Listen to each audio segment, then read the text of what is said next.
Ele permaneceu através dos tempos.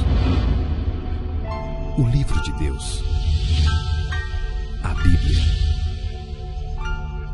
indispensável em nosso mundo complexo, transmitindo esperança ao redor do mundo.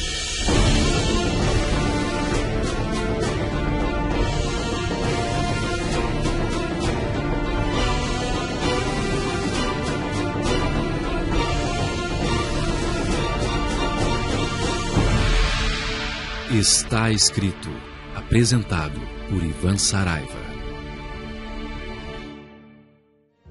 Série As 7 Perguntas.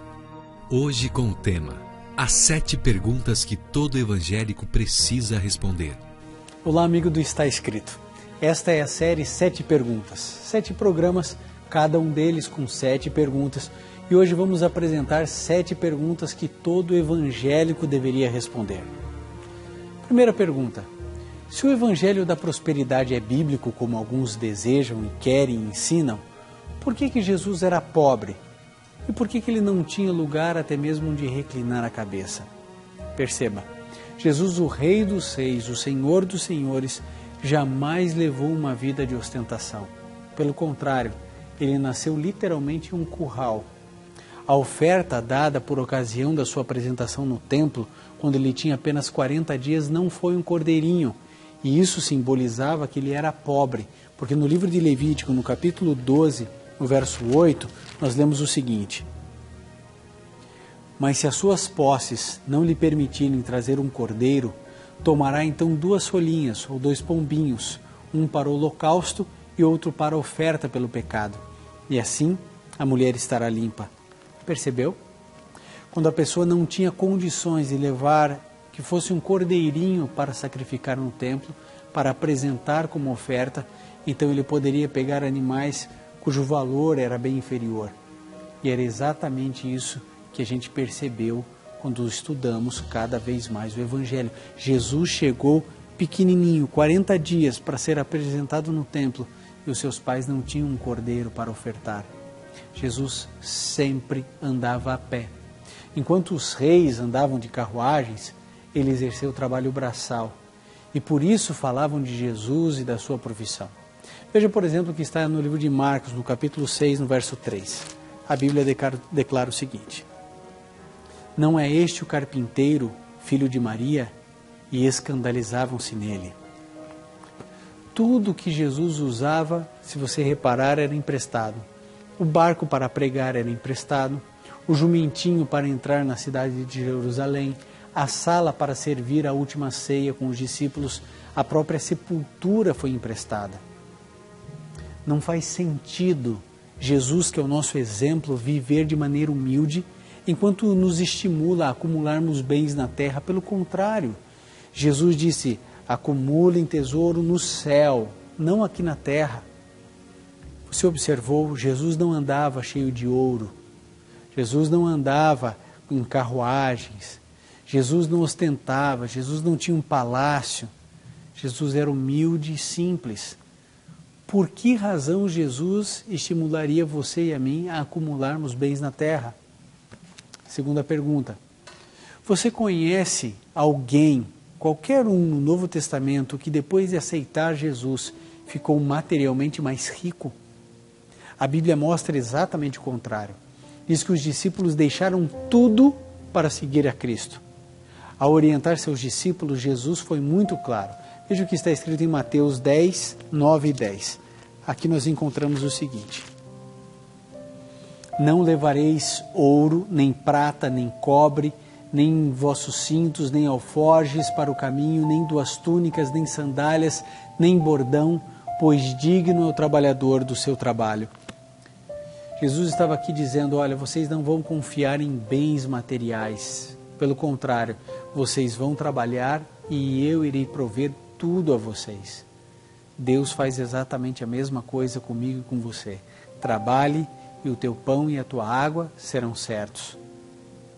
A gente não encontra na Bíblia um indivíduo que depois de aceitar Jesus passa a ficar mais rico. Pelo contrário, as pessoas ricas se tornaram cada vez mais pobres financeiramente porque partilhavam, distribuíam e financiavam o Evangelho.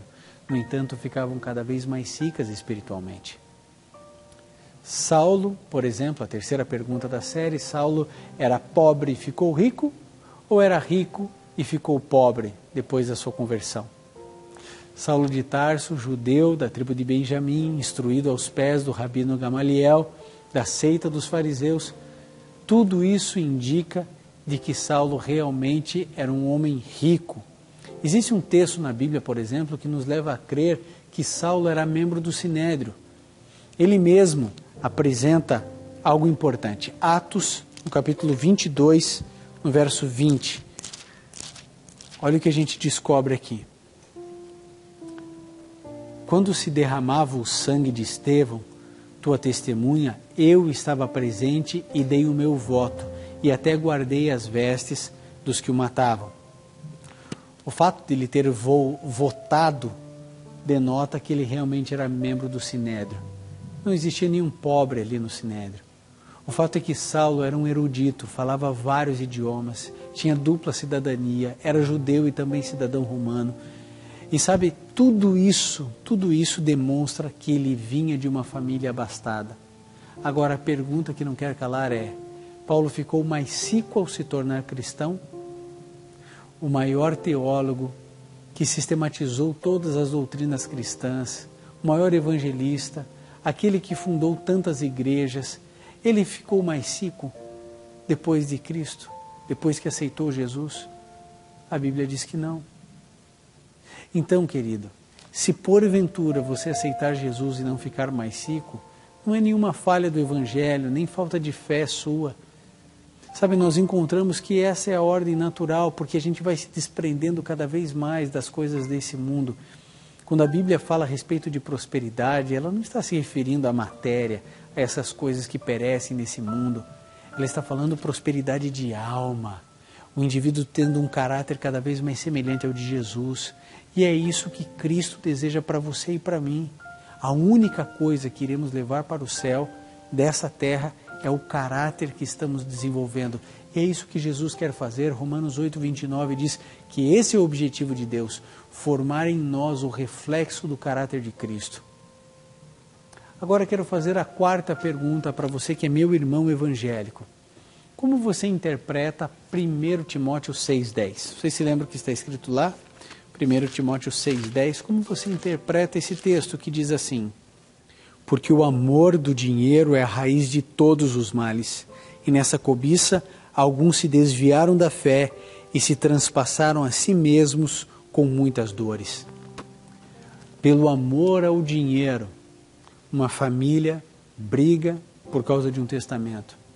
Por amor ao dinheiro, um pastor abandona o ministério onde ele era empregado para abrir o seu próprio negócio, a sua própria igreja. Ah, querido, as pessoas têm tanto amor ao dinheiro e elas não percebem que isso é a raiz de todos os males. Sabe, Jesus Cristo disse em Mateus 24:14 algo importante. Ele declarou o seguinte: e será pregado o evangelho do reino por todo o mundo para testemunha de todas as nações, e então virá o fim. Ah, querido, 2 detalhes me chamam a atenção nas palavras de Jesus. Que evangelho será pregado? Será que é o evangelho da prosperidade, a prosperidade material, no aqui e no agora? Ou será que esse evangelho que Jesus se referiu é o evangelho que nos convence dos nossos pecados, o evangelho que gera em nós a necessidade de arrependimento, de confissão, de abandono do erro? Muita gente ama o dinheiro e diz que ama Jesus, mas parece que são duas coisas antagônicas. Ou bem você ama Cristo, ou bem você ama o dinheiro. Ou bem a sua felicidade é constituída apenas das coisas dessa terra, ou não. Você sabe o que o evangelho da prosperidade fez? O evangelho da prosperidade, ele tirou a questão da salvação do assunto central do púlpito.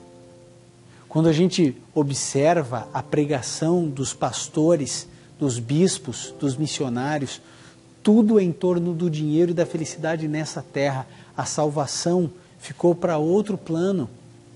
Nós não temos mais aquela esperança de dias melhores quando Jesus voltar. Não, eu posso ser feliz agora, eu tenho que conquistar agora, eu tenho que ter carros agora, eu tenho que ter propriedades agora. A minha vida é resolver as coisas nesse lugar, nesse mundo. E não é isso que a Bíblia diz. Não é o evangelho da prosperidade que será pregado em testemunho de todas as nações e então verá o fim. É o evangelho eterno. O evangelho que leva você a morrer para essa vida e nascer para uma nova vida. Você se torna cidadão do céu já aqui na terra. Os valores desse mundo começam a perder o sentido e o brilho das coisas começa a ficar opaco. E você começa então a ter os seus olhos brilhando para o céu. Agora veja a quinta pergunta. Reparou que as igrejas estão lotadas de pessoas buscando carros, casas, fazendas, empregos melhores, propriedade, prosperidade. Será que eles estão buscando o que querem no lugar certo? Irmãos, isso é o oposto do que Jesus nos ensinou. Ele deixou muito claro em Mateus 6, 19 e 20, uma lição para você e para mim. Mateus 6, 19 e 20 diz: não acumuleis para vós outros tesouros sobre a terra, onde a traça e a ferrugem corroem, e onde ladrões escavam e roubam, mas ajuntai tesouros nos céus, porque onde está o vosso tesouro, ali está o vosso coração. A pergunta continua: como nós juntamos tesouros nos céus? Dando dinheiro para igrejas? Bom, vamos deixar Jesus responder essa pergunta. Você se lembra da conversa de Jesus com o jovem rico? Em Lucas 18, 22, nós lemos o seguinte: uma coisa te falta, vende tudo que tens, dá aos pobres e terás um tesouro nos céus. Depois vem e segue-me. Como que a gente tem tesouro no céu? Como que a gente acumula tesouro no céu? A gente entrega aos pobres, a gente ajuda os pequeninos, aqueles que não têm condições, que não tiveram oportunidades que nós tivemos. Jesus não pediu que o dinheiro do jovem rico fosse entregue na igreja ou para os seus discípulos, não. Ele disse que quando nós amamos o próximo, ajudamos os pobres, estamos nos enriquecendo, porque o nosso caráter está sendo preparado para o céu. Você se lembra Jesus dizendo: todas as vezes que fizeste a um desses meus pequeninos, a mim o fizestes.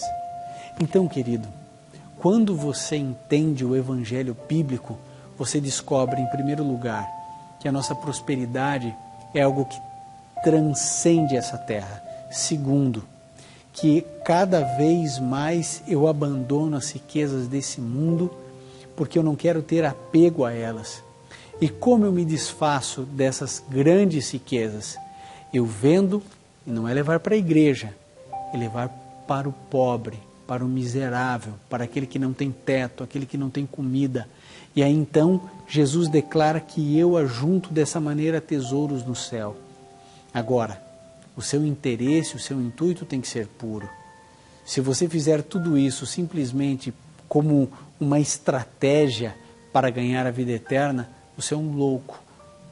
A salvação é unicamente pela graça. Nós aceitamos a Jesus e Ele nos salva, mas Ele me salva para as boas obras. E essas boas obras é para com os nossos semelhantes. Agora quero apresentar a sexta pergunta para você responder. Como você explica o verso de 1 João 2,15, que diz: não ameis o mundo e nem o que há no mundo? Às vezes eu tenho a impressão de que se Jesus voltasse agora, Ele iria atrapalhar nossos investimentos, atrapalhar nossos planos, nossos empreendimentos, nossos desejos, nossos sonhos. Será que nós queremos realmente que Jesus volte? Olhe para você.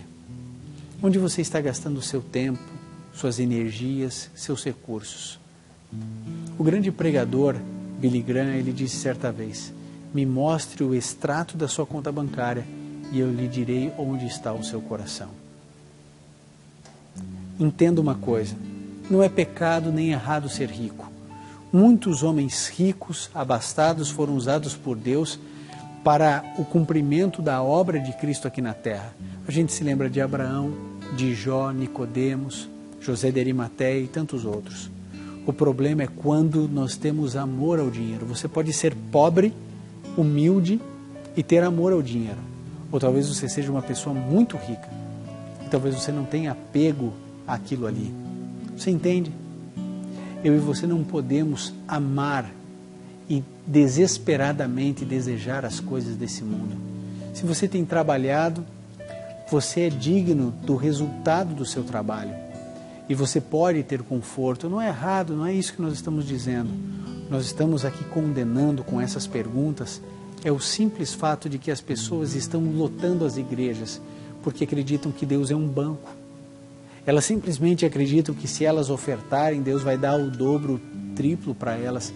Isso é um absurdo teológico.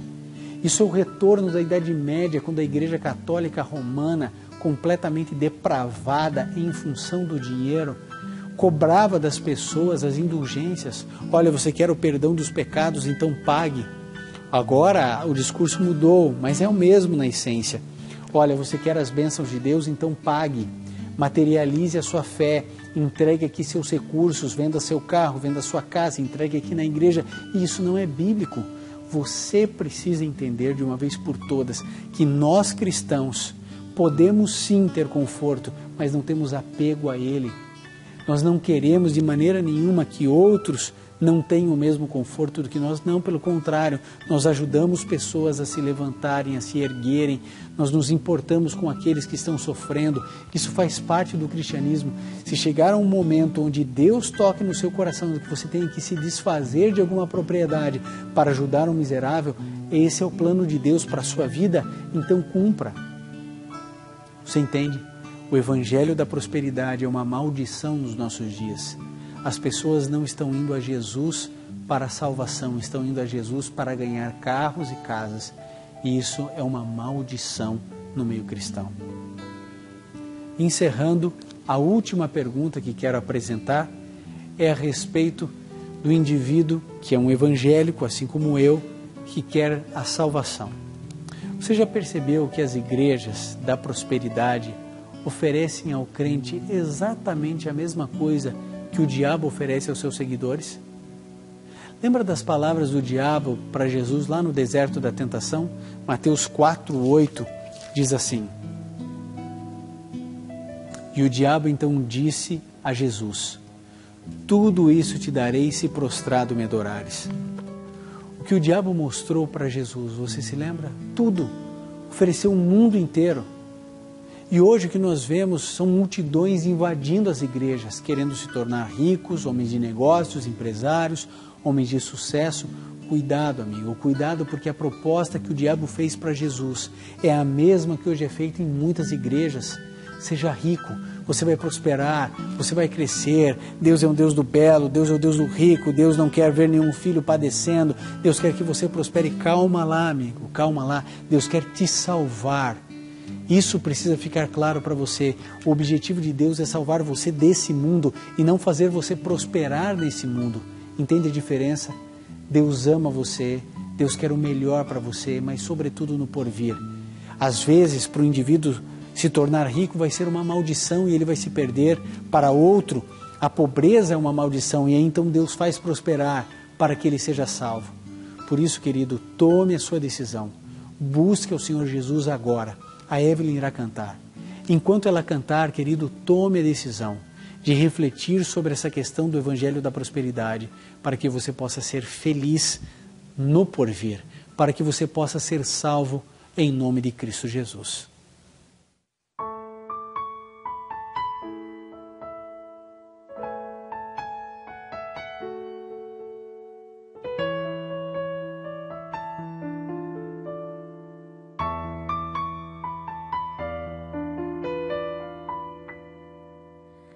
Este mundo oferece 1000 caminhos para seguir, mas em outras vida plena, nem motivos para sorrir. Tenho que fazer a escolha para não ser mais infeliz. Sei que existe um caminho, só Jesus me faz feliz.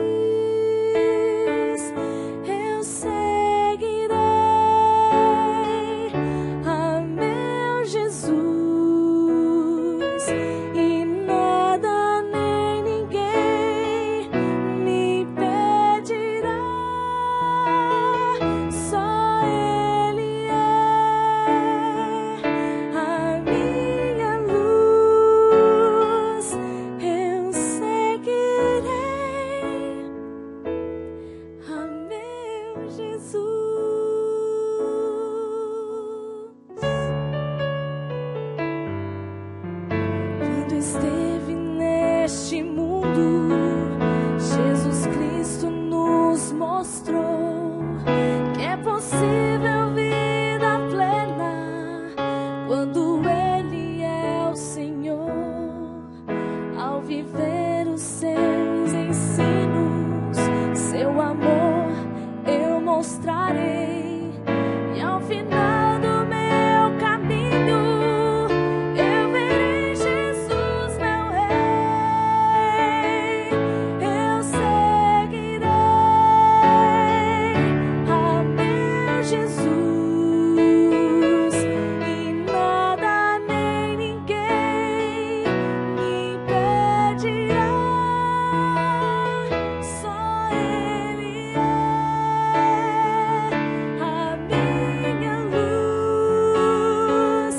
Eu seguirei a meu Jesus, e nada nem ninguém me impedirá. Só Ele é a minha luz. Eu seguirei,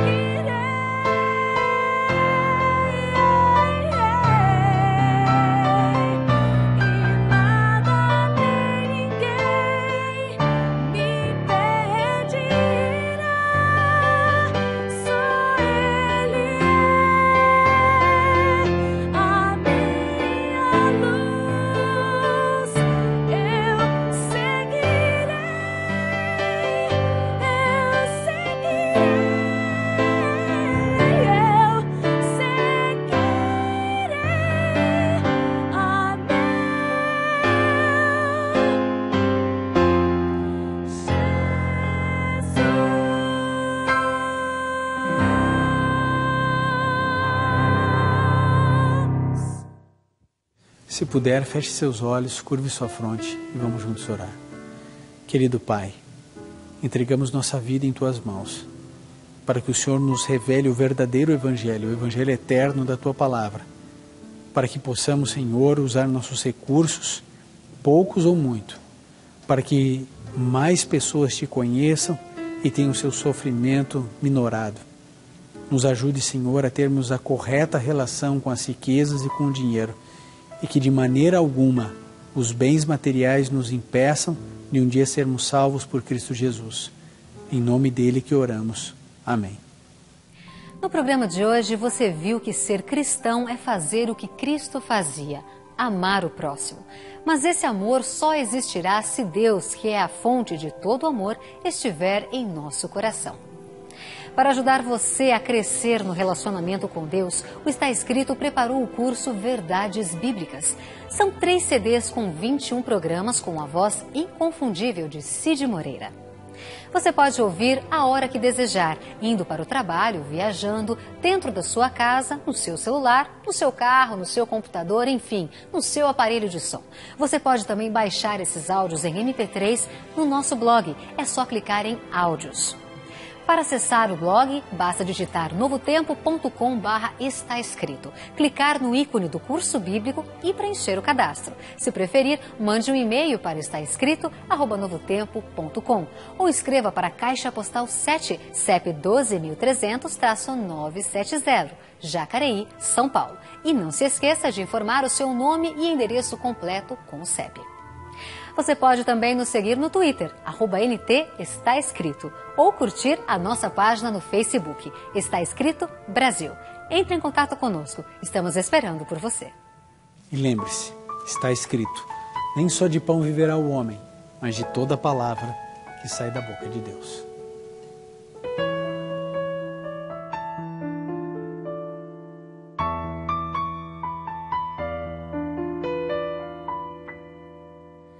Este mundo oferece 1000 caminhos pra seguir, mas em outras vida plena, nem motivos pra sorrir.